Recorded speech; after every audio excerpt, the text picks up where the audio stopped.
कैसे हैं बच्चों? अभी तक आप लोगों ने शायद मुझे लग रहा है केमिकल काइनेटिक्स के प्रीवियस जो मैंने वीडियो डाले थे वो आप लोगों ने देख लिए होंगे। आज हम फर्दर क्वेश्चन भी कर रहे हैं और आज एक नया टॉपिक चालू करेंगे, इंटीग्रेटेड रेट इक्वेशन। तो बच्चों सबसे पहला हम क्वेश्चन ले रहे हैं। ये क्वेश्चन बच्चों नीट में आया हुआ क्वेश्चन है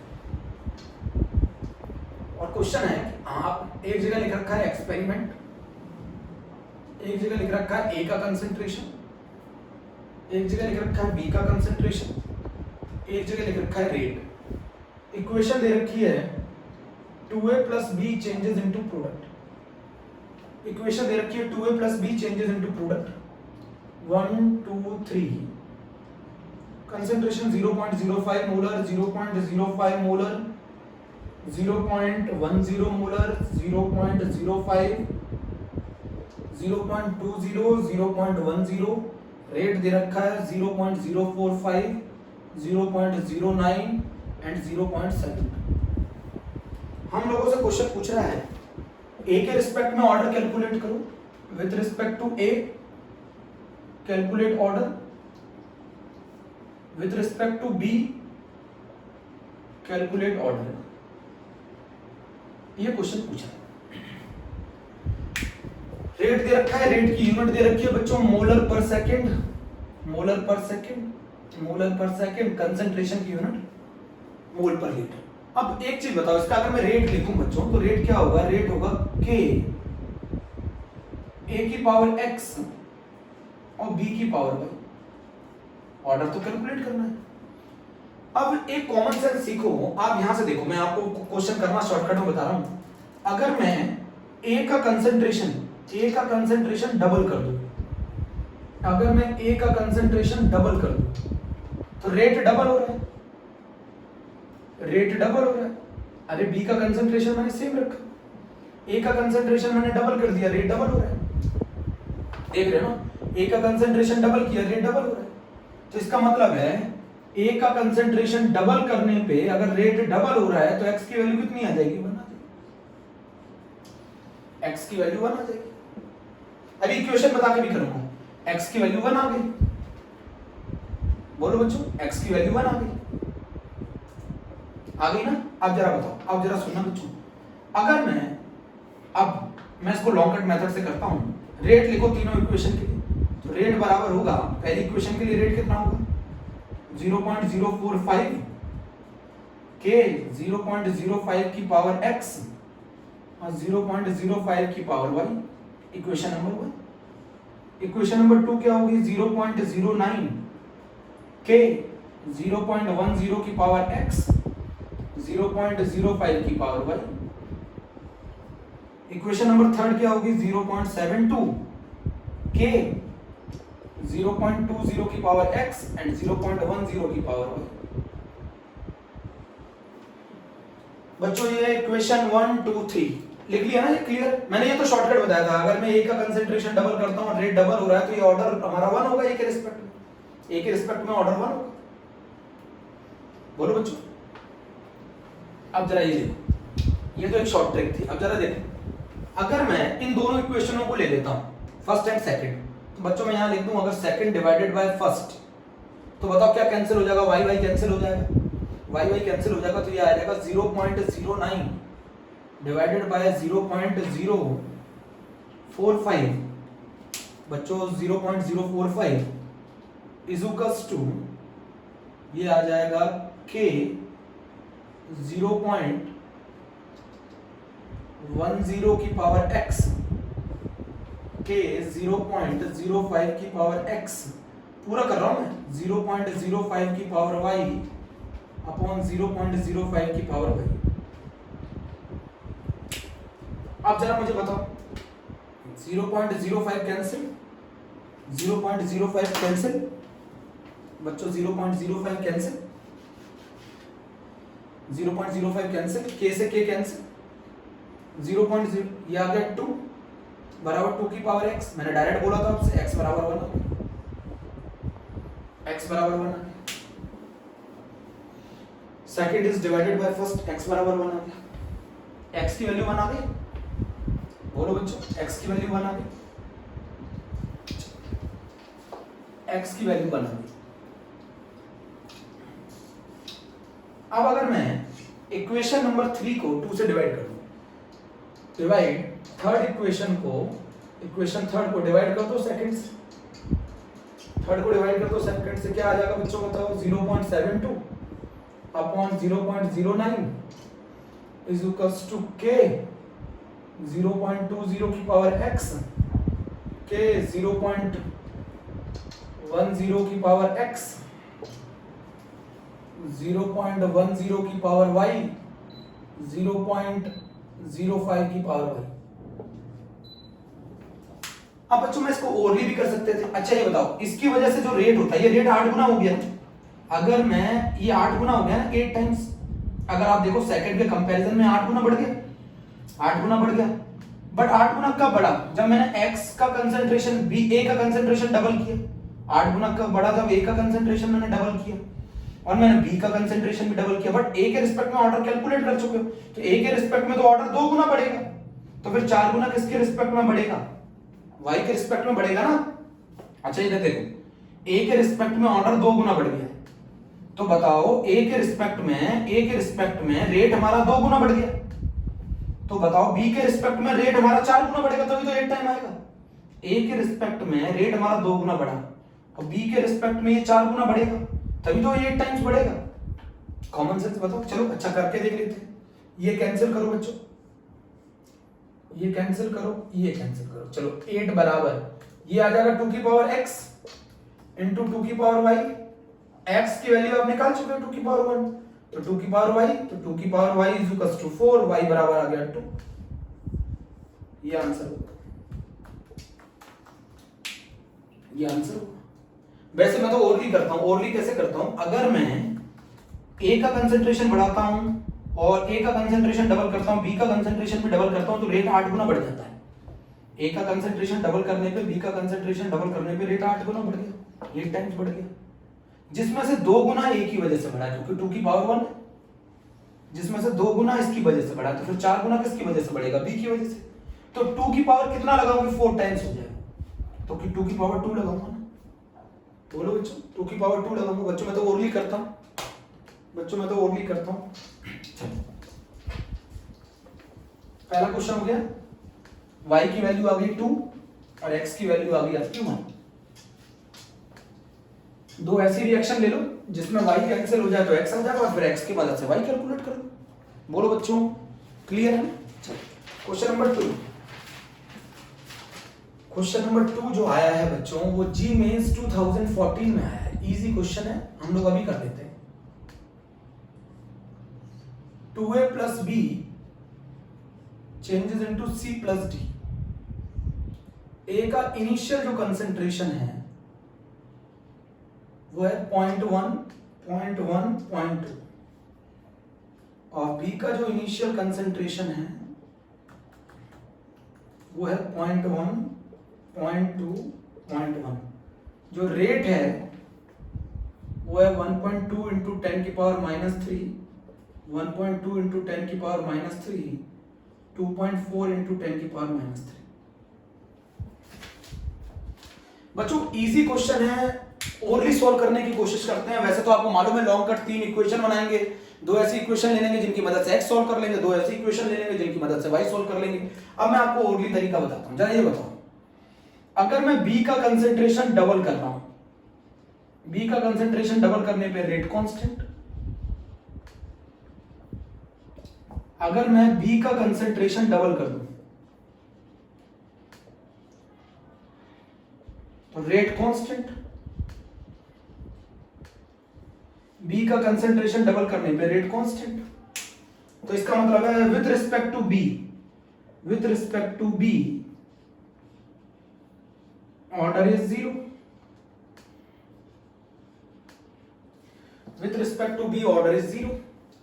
अगर मैं b का कंसेंट्रेशन डबल कर दूं तो रेट कांस्टेंट है, तो इसका मतलब है with respect to b order is 0, b के रिस्पेक्ट में ऑर्डर 0 हो गया। अब जरा मुझे बताओ, अगर मैं a का कंसेंट्रेशन डबल कर दूं, a का कंसेंट्रेशन डबल कर दूं, a का कंसेंट्रेशन डबल किया, a का कंसेंट्रेशन डबल करने पे रेट भी डबल हो रहा है। और भी क्वेश्चन करने चाहिए बच्चों। अच्छा ये बताओ, यहां लिख दूं, ए का कंसेंट्रेशन डबल किया, रेट डबल, तो बताओ 2 की power x is equals to 2, x बराबर आ गया 1। तो बताओ इस क्वेश्चन का आंसर क्या होगा? Rate is equals to k a की पावर 1 और b की पावर 0। हो गया क्वेश्चन। कॉमन सेंस है, जब मैंने b का कंसेंट्रेशन डबल किया रेट में कोई फर्क नहीं पड़ा, जब मैंने a का कंसेंट्रेशन चेंज किया तो रेट डबल हो गया, और मैंने कंसेंट्रेशन को डबल किया तो रेट भी डबल हो गया, तो इसका आंसर मतलब ऑर्डर 1 आ गया। कंसेंट्रेशन को डबल करने पे अगर रेट भी डबल हो जाए तो ऑर्डर 1 है, कंसेंट्रेशन को डबल करने पे रेट अगर कांस्टेंट रहे तो ऑर्डर 0। करा बच्चों क्वेश्चन आसानी से। बाकी होमवर्क आपके लिए कि आप इनको 3 इक्वेशन बना के सॉल्व करेंगे, ठीक है? 3 इक्वेशन बना के सॉल्व करेंगे।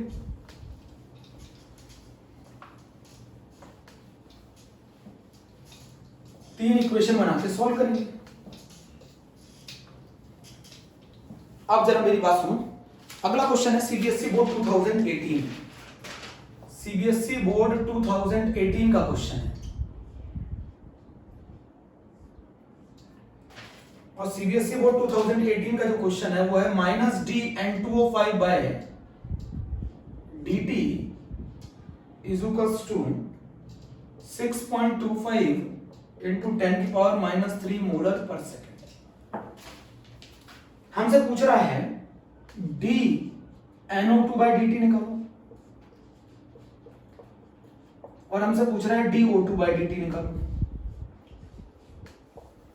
ये पूछ रहा है। इजी क्वेश्चन है सीबीएसई का बच्चों, ये क्वेश्चन सीबीएसई का एक इजी क्वेश्चन है। इक्वेशन में आपको बता देता हूं, N2O5 changes into 2NO2 plus half O2। N2O5 changes into 2NO2 plus half O2। अच्छा बताओ, इस इक्वेशन का रेट अगर मैं लिखूं तो क्या होगा? बोलो, -dN2O5 by dt divided by stoichiometric coefficient 1 plus dNO2 by dt divided by stoichiometric coefficient 2 बराबर प्लस का dO2 by dt stoichiometric coefficient half. ये तो हो गया स्कूल का मेथड लॉन्ग का। उठा के इसमें dN2O5 बाय dt की वैल्यू पुट कर दो। बताओ dN2O5 बाय dt की वैल्यू कितनी है? 6.25 इंटू 10 की पावर -3 अपॉन 1। आपको निकालना है dNO2 बाय dt, ये निकालना है ना, ये लिखा 2, ये 2 इससे मल्टीप्लाई कर दो, मल्टीप्लाई हो जाएगा। बताओ dNO2 बाय dt कितना आएगा? अभी मैं शॉर्टकट से भी बताऊंगा। dNO2 बाय dt कितना आएगा? 12.5 इंटू 10 की पावर -3 मोलर पर सेकेंड। 12.5 इंटू 10 की पावर -3 मोलर पर सेकेंड। dNO2 बाय dt आ गया। बोलो बच्चों, मैंने यहां उठा के dN2O5 बाय dt पुट कर दिया। dN2O5 बाय dt की जगह मैंने वैल्यू पुट कर दी 6.25 इंटू 10 की पावर -3। इसकी मदद से dO2 बाय dt निकाल।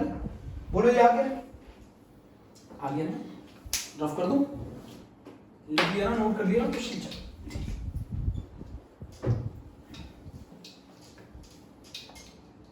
अब जरा बच्चों इधर देखो, अब मुझे क्या निकालना है? dO2 by dt। तो dO2 बाय dt का क्या रिलेशन था जरा बताओ। अब ये था dN2O5 by dt upon stoichiometric coefficient 1 बराबर plus dO2 by dt divided by half. ऐसा करते क्यों है बताओ मुझे? ऐसा बच्चों हम इसलिए करते हैं कि चाहे रेट आप dN2O5 बाय dt से निकालो चाहे dO2 बाय dt से निकालो, ऑलवेज बराबर आना चाहिए। तो क्या करें, d इसको मल्टीप्लाई कर दो हाफ से, तो हमारा dO2 बाय dt आ जाएगा, dO2 बाय dt आ जाएगा हाफ इंटू माइनस का dN2O5 बाय dt। हाफ कितनी है वैल्यू इसकी बच्चों? 6.25 इंटू 10 की पावर -3, तो ये आ जाएगा 3.125 इंटू 10 की पावर -3 मोलर पर सेकेंड। अब बच्चों ये तो था long cut method, long cut. अब मैं आपको शॉर्टकट बताता हूं। देखो मैंने कैसे किया, N2O5 NO2, आप कुछ नहीं करना, जो गिवन है वो लिख लो। गिवन कौन है? ये गिवन है। फाइंड क्या करना है? फाइंड ये करना है। फाइंड क्या करना है, जो गिवन होता है उसका एक मोल जिसके फाइंड करने हैं उसके कितने मोल देता है, वही होता है रिलेशन। जो गिवन होता है उसका एक मोल, जो गिवन होता है उसका एक मोल जो फाइंड कर रहे होते हैं उनके कितने मोल देता है, वही रिलेशन होता है। जो गिवन होता है उसका एक मोल जिसको फाइंड कर रहे होते हैं उसके कितने मोल देता है, वही रिलेशन होता है। अच्छा ये बताओ, NO2 फाइंड कर रहे हैं, इसका एक मोल इसके कितने मोल दे रहा है, NO2 के कितने मोल दे रहा है, इसका एक मोल NO2 के 2 मोल दे रहा है, इसका एक मोल O2 का हाफ मोल दे रहा है। ये रिलेशन है, ये रिलेशन है, ये रिलेशन है, नहीं समझे? जो गिवन होता है उसका जिसे हम फाइंड कर रहे होते हैं उसके कितने मोल देता है, उसका एक मोल कितने मोल देता है जिसके हम फाइंड कर रहे होते हैं। तो हम लिख सकते हैं rate of appearance of NO2, बताओ rate of appearance of NO2 is twice of rate of disappearance of N2O5,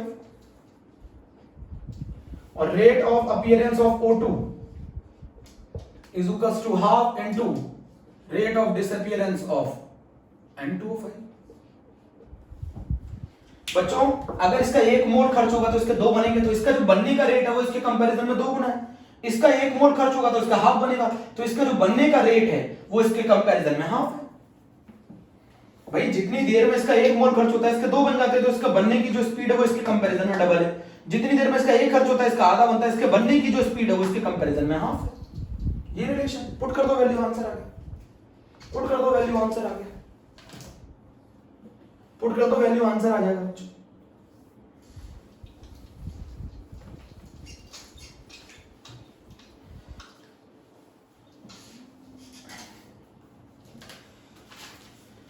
बच्चों एक क्वेश्चन और है, और वो क्वेश्चन ये है 2SO2 plus O2 changes into 2SO3.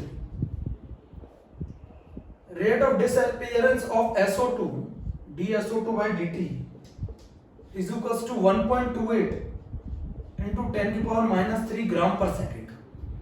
हमसे पूछ रहा है rate of appearance of SO3 पूछ रहा है। क्वेश्चन अच्छा है, कर सकते हैं, CBSE बोर्ड में आया हुआ है 2016 में। पहली चीज ध्यान रखना, क्या ग्राम को 1.28 into 10 की पावर -3 ग्राम पर सेकेंड dSO3 by dt पूछा, dSO3 by dt पूछा, dSO3 by dt पूछा। चलो अब जरा इसको कन्वर्ट कर लो मोल में, तो -dSO2 by dt को मोल में कन्वर्ट करने के लिए मोलर मास से डिवाइड करोगे, तो 1.28 into 10 की पावर -3 इज डिवाइडेड बाय 64, ये आ जाएगा 2 into 10 की पावर -5 मोलर पर सेकेंड। मोल पर सेकेंड आ गया ना, मोल पर सेकेंड मोल में आ गया ना, रिलेशन तो मोल में लगता है। अच्छा एक चीज बताओ, इनका इन रिलेशन निकालें। गिवन कौन है, गिवन कौन है, ये गिवन है। फाइंड किसको करना है, ये करना है। इसके 2 मोल इसके 2 मोल देते हैं, तो इसका एक मोल इसका एक मोल देगा, मतलब दोनों के बनने की स्पीड, इसके जितने कंज्यूम होने की स्पीड है उतनी इसकी बनने की स्पीड है, जितनी इसके कंज्यूम होने की स्पीड है उतनी इसकी बनने की स्पीड है। तो SO3 के जितनी देर में 2 मोल बनते हैं उतनी देर में इसके 2 मोल खर्च होते हैं, तो बनने की स्पीड और खर्च होने की स्पीड एक जैसी है। चलो तो बताओ dSO3 by dt क्या होगा, dSO3 by dt is equal to minus dSO2 by dt। बिल्कुल सही है, बिल्कुल सही है। अच्छा अब dSO3 by dt भी तुम लोगों ने निकाल लिया, कितना आ गया dSO3 by dt 2 into 10 की पावर -5 मोल पर सेकेंड। अब मुझे जैसे ग्राम में कन्वर्ट करना है, तो बताओ SO3 का वेट कितना होता है, SO3 का वेट कितना होता है, सल्फर का 32, ऑक्सीजन का 48, 80, तो 2 into 80 into 10 की पावर -5, तो ये आ गया 160 into 10 की पावर -5, तो ये आ गया 1.6 into 10 की पावर -3 मोल पर सेकेंड। 1.6 into 10 की पावर -3 मोल पर सेकेंड। नोट कर लो, अच्छा क्वेश्चन, नोट कर लो, क्वेश्चन अच्छा था, अच्छा क्वेश्चन था बच्चों, ठीक है।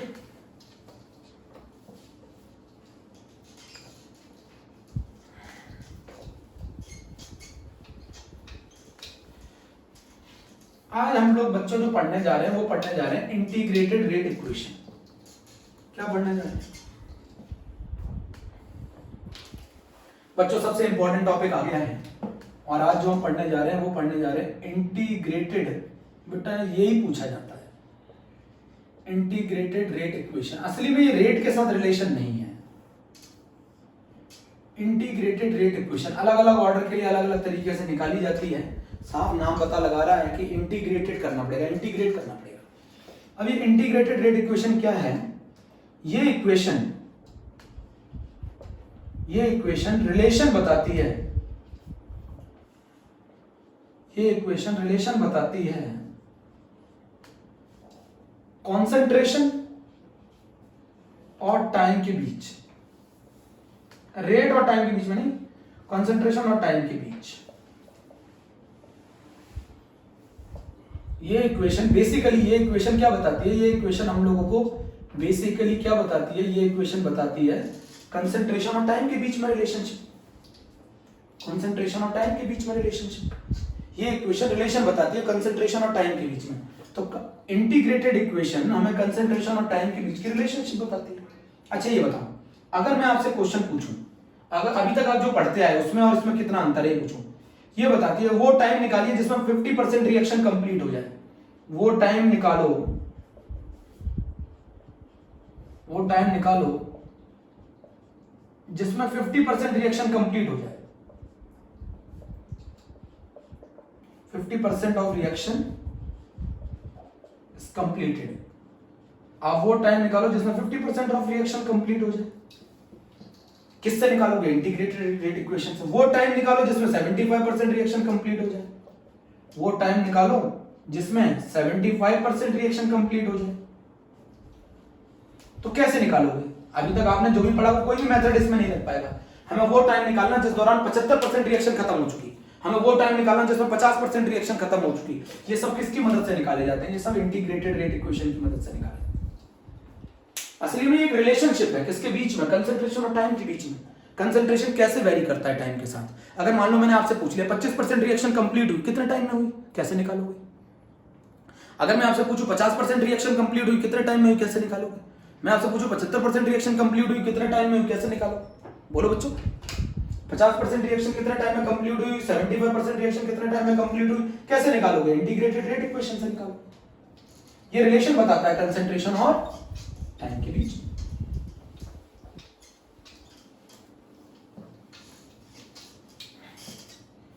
अब मेरे बच्चों जरा यहां समझना, बहुत ध्यान से समझना है। अब हम ये जो इंटीग्रेटेड रेट इक्वेशन पढ़ने जा रहे हैं, ये सबसे पढ़ने जा रहे हैं सबसे पहले जीरो ऑर्डर के लिए। 100% पढ़ना है जीरो ऑर्डर के लिए। अच्छा, आप ऑर्डर कैसे कैसे पता लगाते हैं? तो मैं एक चीज बता दूं, जीरो ऑर्डर का मतलब होता है जहां कंसंट्रेशन, मान लो एक जर्नल रिएक्शन ले लेते हैं, ए चेंजेस इनटू प्रोडक्ट। जर्नल मैंने ये ले लिया, यही स्कूल लेवल में है, मैं आगे क्वेश्चनों का लेवल बढ़ाऊंगा तो वहां से समझोगे। जीरो ऑर्डर कंसंट्रेशन को डबल करने पर रिएक्टेंट के, अगर इसका रेट लिखूं तो क्या लिखूंगा? के ए की पावर जीरो। जीरो ऑर्डर है, पहले से मालूम है। कंसंट्रेशन डबल करने पे अगर रेट कांस्टेंट है तो इसका मतलब कौन सा ऑर्डर है? एक तरीका तो ये था ऑर्डर पता लगाने का, ये ऑर्डर हो गया zero. R is equal to K A की पावर जीरो, तो यहां से आ गया आर बराबर के। अच्छा, मैं यहां के की यूनिट अगर मोल पर लीटर पर सेकंड आती है तो भी हम पहचान सकते हैं कि ऑर्डर जीरो।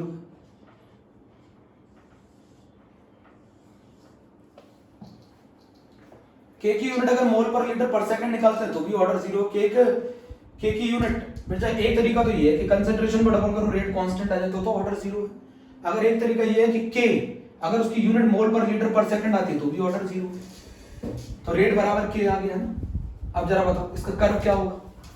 रेट कंसंट्रेशन के इंडिपेंडेंट है, ये बराबर होगा के। रेट कंसंट्रेशन के इंडिपेंडेंट है, पहला ग्राफ आ गया। अच्छा ये बताओ, रेट तो कांस्टेंट है ना इस केस में जीरो ऑर्डर में, और टाइम के साथ कौन चेंज होता है? कंसंट्रेशन। तो टाइम के साथ कंसंट्रेशन चेंज हो रहा है और कंसंट्रेशन पर रेट डिपेंड नहीं करता, तो रेट फिर टाइम पर भी डिपेंड नहीं करता। ये भी कौन सा ऑर्डर है? Zero order. नहीं समझे? जब कंसंट्रेशन चेंज होता है ना टाइम के साथ, तो जब रेट कंसंट्रेशन पे डिपेंड नहीं कर रहा तो फिर रेट टाइम पे कैसे डिपेंड कर जाएगा? क्योंकि टाइम के साथ कौन चेंज होगा? कंसंट्रेशन। और रेट कंसंट्रेशन पे डिपेंड नहीं कर रहा तो फिर रेट टाइम पे डिपेंड कैसे कर जाएगा? तो ये भी एक कर्व है। ये दोनों कर्व जीरो ऑर्डर के लिए, जीरो ऑर्डर के लिए। तो अगर मैं बोल दूं किसी का रेट इंडिपेंडेंट है कंसंट्रेशन का तो जीरो ऑर्डर, मैं बोल दूं किसी का रेट इंडिपेंडेंट है टाइम के तो जीरो ऑर्डर। ठीक है, चलें आगे चलें।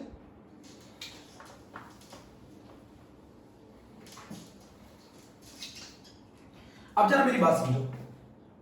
Reaction which follow zero order kinetics, बच्चों मैं इसमें जो तरीके बताऊंगा बहुत इंपॉर्टेंट है। Reaction which follow zero order kinetics, कौन सी ऐसी रिएक्शन है जो जीरो ऑर्डर काइनेटिक्स फॉलो करती है? Reaction which follow zero order kinetics। अब जरा समझते हैं। एक रिएक्शन है, ये पेपर में पूछी जाती है, decomposition of ammonia on platinum surface. Ammonia का डिकम्पोजिशन कर दो प्लेटिनम के सरफेस पे, zero order reaction. The decomposition of ammonia on the platinum surface. Equation लिख दूं, 2NH3 प्लेटिनम कैटलिस्ट है, N2 प्लस 3H2। इसका रेट अमोनिया के कंसंट्रेशन पे डिपेंड नहीं करता। एक तो ये zero order decomposition of ammonia on platinum surface. एक फोटोकेमिकल रिएक्शन, जितनी रिएक्शन लाइट की प्रेजेंस में होती है, जैसे फोटोसिंथेसिस। अब आप जब तक कितने भी पत्ते ले लो, फोटोसिंथेसिस कब तक नहीं हो पाएगी? जब तक लाइट नहीं पड़ेगी। तो फोटोकेमिकल रिएक्शन जितनी भी होती हैं वो भी जीरो ऑर्डर को फॉलो करती हैं। जैसे H2 प्लस Cl2, लाइट की प्रेजेंस 2HCl। बताओ इसका रेट क्या होगा? इसका रेट होगा K H2 की पावर 0 Cl2 की पावर 0। ये भी जीरो ऑर्डर रिएक्शन। तो जितनी भी रिएक्शन लाइट की प्रेजेंस में होती है, डिकम्पोजिशन ऑफ, ये याद रखने वाला टॉपिक है, ये याद करने वाला पोर्शन है।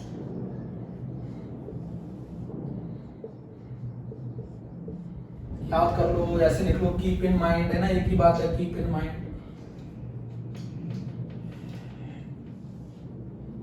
ठीक है, तो एक तो तरीका है कि अगर मैं कंसंट्रेशन को डबल कर दूं और रेट कांस्टेंट हो जाए तो ऑर्डर जीरो है। मैं तरीके बता रहा हूं किस तरीके से आप पहचानोगे ऑर्डर। एक क्या है कि K की यूनिट दे दूं अगर मैं मोल पर लीटर पर सेकंड, तो ऑर्डर जीरो है। एक तरीका क्या है, decomposition of ammonia on platinum surface, ये भी एक जीरो ऑर्डर रिएक्शन है। और फोटोकेमिकल रिएक्शन भी जीरो ऑर्डर रिएक्शन है। कौन सी ऐसी रिएक्शन है जिसका रेट कंसंट्रेशन पे डिपेंड नहीं करता, वो जीरो ऑर्डर है? कौन सी ऐसी रिएक्शन है जिसका रेट कंसंट्रेशन पे डिपेंड नहीं करता, जीरो ऑर्डर है? वो जीरो ऑर्डर रिएक्शन। कौन सी ऐसी रिएक्शन है जिसका रेट कंसंट्रेशन पे डिपेंड नहीं करता? बच्चों मैं एक चीज और बताना चाहता हूं। अगर यहां पर हम जो जीरो ऑर्डर पढ़ रहे हैं वो इसके लिए पढ़ रहे हैं, ए चेंजेस इनटू प्रोडक्ट।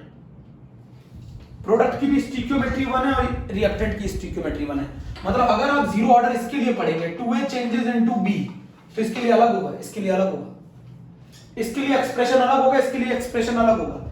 हमारे एनसीईआरटी में ये गिवन है, बट आपको क्वेश्चन पढ़ते वक्त ये ध्यान रखना है। और आईआईटी जी एडवांस 2019 में ये पूछा, तो स्टिक्योमेट्री से फर्क पड़ता है। यहाँ पे स्टिक्योमेट्री 1 है, वहां पे 2। हमारे एनसीईआरटी में ये है, ए चेंजेस इनटू प्रोडक्ट। अच्छा ये बताओ, शुरुआत में टाइम 0 पर इसका कंसंट्रेशन कितना है, C0। इसका कितना है, 0। टाइम t पर इसका कंसंट्रेशन कितना है, Ct।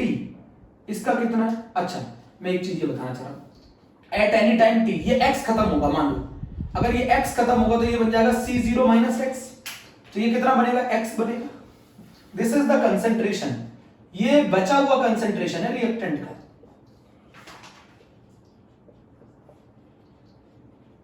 ये बचा हुआ कंसंट्रेशन है रिएक्टेंट का एट एनी टाइम t। बचा हुआ कंसंट्रेशन, जितना कंसंट्रेशन रिएक्टेंट का बच जाता है एट टाइम t, वो कहलाता है Ct। आप इस चीज को Ct भी कह सकते हैं, the concentration at any time t।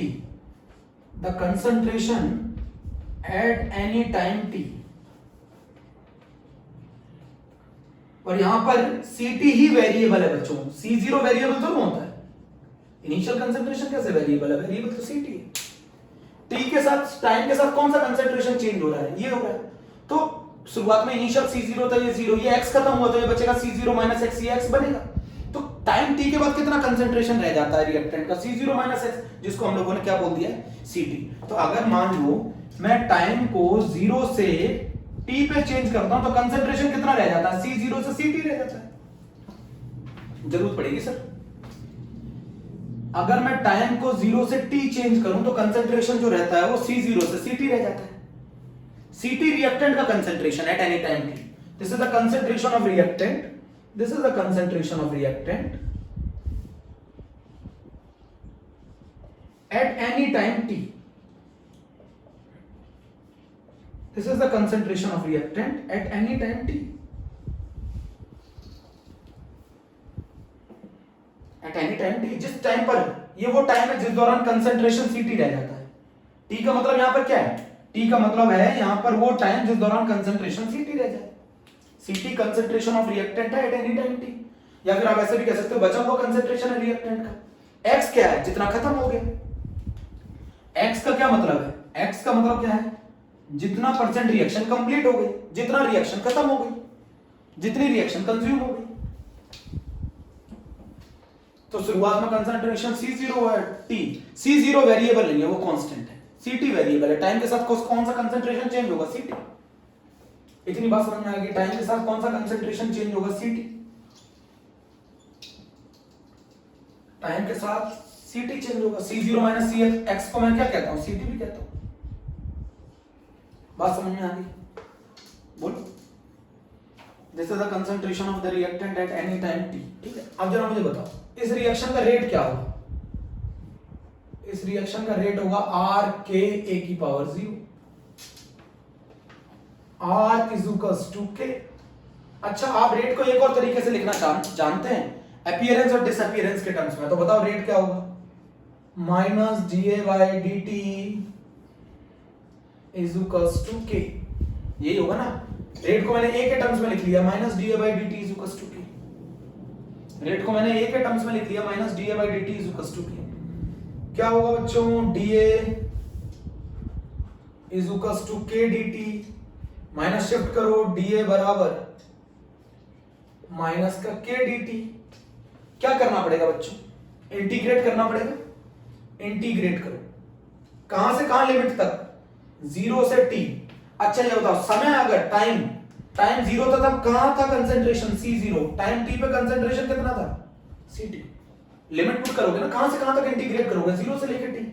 तो 0 पे कंसंट्रेशन कितना था, C0। तो कंसंट्रेशन कहां से कहां चेंज होगा, C0 से Ct। टाइम जब 0 से t चेंज हो रहा है तो कंसंट्रेशन कहां से कहां चेंज होगा, C0 से Ct। टाइम जब 0 से t था तो कंसंट्रेशन कहां से कहां चेंज होगा, C0 से Ct। करना इंटीग्रेट। dA का इंटीग्रेशन क्या आएगा बच्चों, a, लिमिट पुट करो C0 Ct, और k कांस्टेंट है, dt का इंटीग्रेशन t, लिमिट पुट करो 0 से t। पुट करो limit, upper limit minus lower limit, Ct minus C0 बराबर माइनस का Kt। तो Ct बराबर आ जाएगा माइनस का Kt plus C0। Very important, Ct बराबर आ जाएगा माइनस का Kt। ये इक्वेशन किस लिए रिक्वायर्ड है, ग्राफ के लिए। ये बच्चों ग्राफ बहुत बहुत इंपॉर्टेंट है, वेरी वेरी इंपॉर्टेंट। कब आया था, जी एडवांस 2013, बहुत इंपॉर्टेंट। Ct बराबर माइनस का Kt प्लस C0 लिखा, क्या कुछ नहीं किया बेटा। रेट को हमने a के टर्म्स में लिख लिया, माइनस da बाई dt। अब मेरे बच्चे बहुत सारे क्वेश्चन पूछते हैं, सर अगर यहाँ 2 आ जाए, कुछ नहीं करना, यहाँ जो भी कोफिशिएंट आएगा उसको k से मल्टीप्लाई कर देना। यहाँ जो भी कोफिशिएंट आएगा उसको k से मल्टीप्लाई कर देना।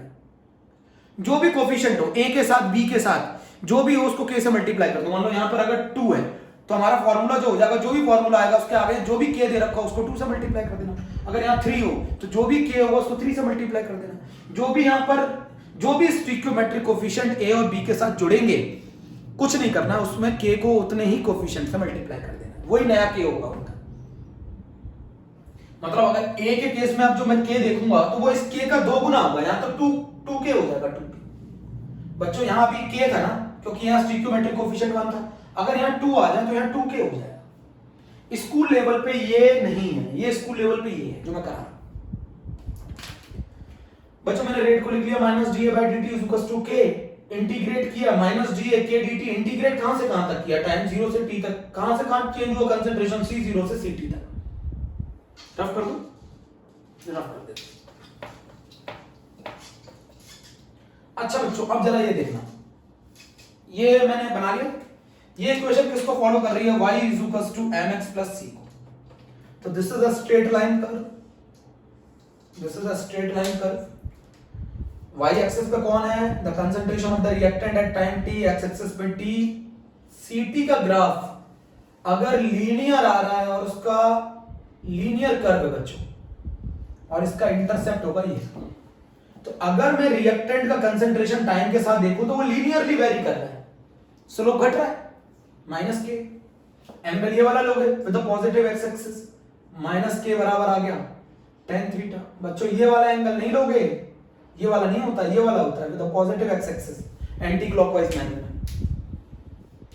ct का ग्राफ अगर आप t के साथ बनाते हैं और अगर वो स्ट्रेट लाइन आता है तो बताओ ये, अगर मैं ऐसे बोल दूं आपको, ये बोर्ड में आया था, बोर्ड में आया था, मान लो रिएक्टेंट का कंसंट्रेशन एनसीईआरटी ने ये दे रखा था, this is the concentration of reactant A, और उनका टाइम के साथ ये, और उन्होंने ऐसे करके एक कर्व बना दिया, पूछा बताओ इसका स्लोप क्या होगा, और ये कौन से ऑर्डर की रिएक्शन है। तो जहां कंसंट्रेशन टाइम के साथ लीनियरली वेरी करे, लीनियरली घटे, लीनियरली घटे, और उसका स्लोप -k आए, तो समझ जाना ये कौन से ऑर्डर की रिएक्शन है, 0 ऑर्डर की। ये ct, ये इंटरसेप्ट, बताइए y एक्सिस को कहां कट करेगा, c0 पे।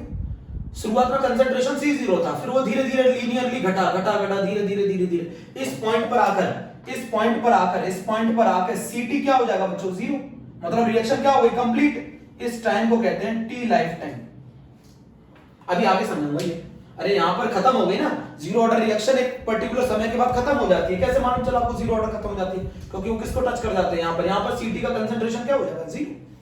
इस टाइम को बोलते हैं लाइफ टाइम, जिस दौरान 0 ऑर्डर रिएक्शन कंप्लीट हो जाती है। तो 0 ऑर्डर रिएक्शन कंप्लीट हो जाती है टाइम के बाद, बट फर्स्ट ऑर्डर रिएक्शन कभी कंप्लीट नहीं होती। पहले ये कर्व समझो, CTy -kT plus C0, C क्या हो गया, इंटरसेप्ट y एक्सिस पर कट करेगा C0 पर, लीनियरली ये घटेगा, स्लोप नेगेटिव है, स्लोप बराबर -k, y = mx + c। तो जहां कंसंट्रेशन टाइम के साथ लीनियरली डिक्रीज हो वो कहा जाता है 0 ऑर्डर। अब ये बहुत इंपॉर्टेंट कर्व है, बहुत बहुत ज्यादा।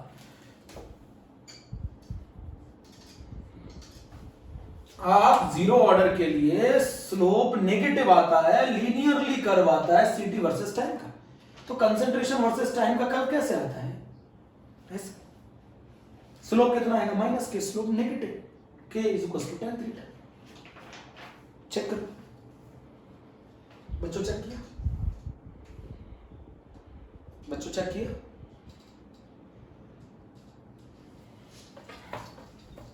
जहां कंसंट्रेशन रिएक्टेंट का लीनियरली घटने लग जाए टाइम के साथ, वो 0 ऑर्डर है। जहां रिएक्टेंट का कंसंट्रेशन टाइम के साथ लीनियरली घटने लग जाए तो 0 ऑर्डर है, स्लोप -k। अच्छा हमारा क्या फॉर्मूला क्या था, ct बराबर -kT + c0। हम लोगों को टाइम निकालना है, तो kT बराबर c0 - ct, न्यूमेरिकल फॉर्मूला बता रहा हूं। तो टाइम बराबर c0 - ct अपॉन k। अरे भैया बहुत बहुत इंपॉर्टेंट, 0 ऑर्डर में कभी भी टाइम निकालना हो इस फॉर्मूले से निकलता है, c0 - ct upon k। c0 initial है, ct कितना कंसंट्रेशन रिएक्टेंट का रह गया t टाइम के बाद, अपॉन k। ये फॉर्मूला है इसका, c0 - ct अपॉन k। तो अगर मैं आपसे बात करूं कुछ रिवीजन की, तो रेट का ग्राफ देखो, यहां देखो, rate versus concentration, straight line, independent 0 order, rate versus time independent, concentration versus time linearly decrease, slope -k, ये सब 0 ऑर्डर। 0 ऑर्डर में k बराबर मोल पर लीटर पर सेकेंड, 0 ऑर्डर में k बराबर मोल पर लीटर पर सेकेंड। 0 ऑर्डर में बच्चों, 0 ऑर्डर में ये तो होगी कहानी। जीरो ऑर्डर में अगर मैं कंसंट्रेशन को डबल कर दूं, रेट कांस्टेंट रहे, तो ये भी जीरो ऑर्डर,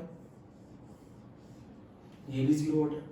तो अगर मैं रेट वर्सेस टाइम का कर्व देखूं तो ऐसा, रेट वर्सेस कंसंट्रेशन का देखूं ऐसा, सीटी वर्सेस टी का देखूं ऐसे, कंसंट्रेशन को डबल कर दो, रेट कांस्टेंट हो जाए, के की यूनिट मोल पर लीटर पर सेकंड आ जाए। ये सब पहचान है जीरो ऑर्डर की बच्चों। आज के लिए इतना बहुत है बच्चों, ये सब पहचान है जीरो ऑर्डर के लिए। थैंक यू बच्चों।